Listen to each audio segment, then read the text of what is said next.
one of the things that I find fascinating about you when we were doing our research is that you started out and you've had multiple jobs before this, right? You've had multiple different careers.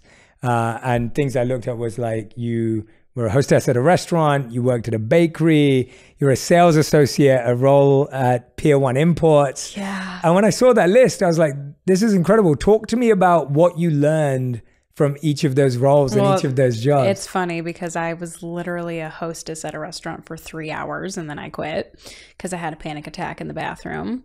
I worked at a bakery for 1 shift, 5 hours, had a panic attack, quit. For some reason, Pier 1 Imports is the only, it's like the only job that I was able to have outside of acting where I didn't have a panic attack. Although I'm pretty sure I did have a panic attack, but I didn't quit that one. But yeah, I mean, I had to make money. I wanted to pursue my career in LA, and you obviously need funds to move across the country and do so and support myself. So I struggled through a job there. It wasn't that bad. It was mostly, I know how to break down boxes really well. I worked in the stock room breaking down boxes. It was fun during Christmas time I was like, it's Christmas, I'm opening all the Christmas stuff. But I also enjoyed the cash register. I remember it was so weird. I was so used to saying my full name for self-tapes. Like, hi, I'm Lili Reinhart. I'm however old and I'm auditioning for. So the phone rang at Pier 1 once and I was like, this is Lili Reinhart. And I just thought that was the the worst. I love that. I was like, this person's probably like, who? Like, that was such a weird That's brilliant thing. I would think you were really professional, and I was like, wow, this is this is my full name. Impressive. How can I help you? I want to know who Lili Reinhart is. Yeah. Very memorable. I'm sure that person remembers it quite well. Yeah, that would be amazing if that person is watching this or finds this somehow.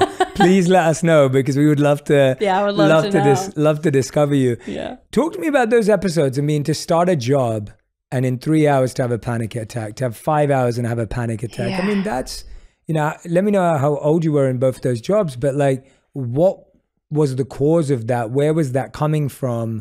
Yeah. How did that happen? I was 18. So I was living in North Carolina at the time.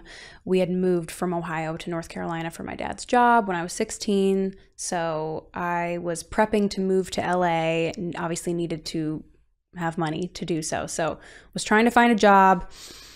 My anxiety at that point really stemmed from, oh my God, this is so not what I want to be doing, but it's the means to make it happen. So the anxiety came from, this is absolutely not where I want to be, but I know I have to be here because I need money. I have to make money. So the anxiety was like, don't have money, need it, have crippling anxiety and can't hold a job, but I need a job. So it was very, very isolating. And I've been fortunate enough. I have really terrible anxiety, but I don't suffer from too many panic attacks. But I obviously have had them. I know how they feel. It's the worst thing in the world. And having those in those environments was so awful. And I always immediately text my mom. I don't know how she does it. She has been very much the person that I turn to during these moments in my life of panic and anxiety. She's always at the other end of the phone or the other end of the Skype or the FaceTime or whatever I need her in. She's there. So I feel very lucky to have such a grounded, I'm like, if I'm having a panic attack, Amy is going to know about it. I really appreciate you sharing this, because I think so many people can relate to that anxiety. I remember when I came out of the monastery, left India, moved back to London, took me about 10 months to get my first job. Finally got a job. I was working at this, big consulting firm. I was back in the professional corporate world, which is what I would have done if I hadn't become a monk. And I was working at a client where I didn't really understand what we were doing. I'd been out of the working world for like 4 or 5 years at that point. So kind of lost a lot of my training in that world. Right. I struggled with small talk. I'd come back from this, and I remember feeling so anxious that I would take the longest lunch breaks. Like I would disappear from work for like 2-3 hours because I just couldn't have those conversations. I didn't know what to do. I wasn't very good at my job.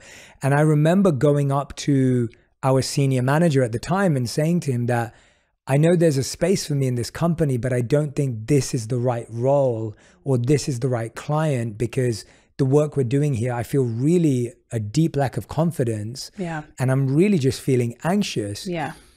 And the way he responded increased my anxiety. I was going to say, was he comforting? No. And so I did this. You did 3 to 5 hours and you knew yourself. I lasted 2 weeks. And so this was after 2 weeks. He said, Jay, you realize people work really hard to get this job and then they do as they're told. And they don't decide to shift after 2 weeks. Yeah. And he said, if you shift after 2 weeks, you'll pretty much be ending your career with us. Like that's what it's going to be like. And I just still knew that this was just not where I needed to be. Yeah. And so what ended up happening was they told the client that we were servicing. So my company gave services to a client. They told the client that I wasn't performing well and so that they were going to let go of me. And they literally walked me out of the office as if I'd just been fired. Wow. And I wasn't fired. I was just let go of that client. Right. But they made me feel like I was fired. So I had to pack my box up. Shame. It like was just, so painful. Yeah.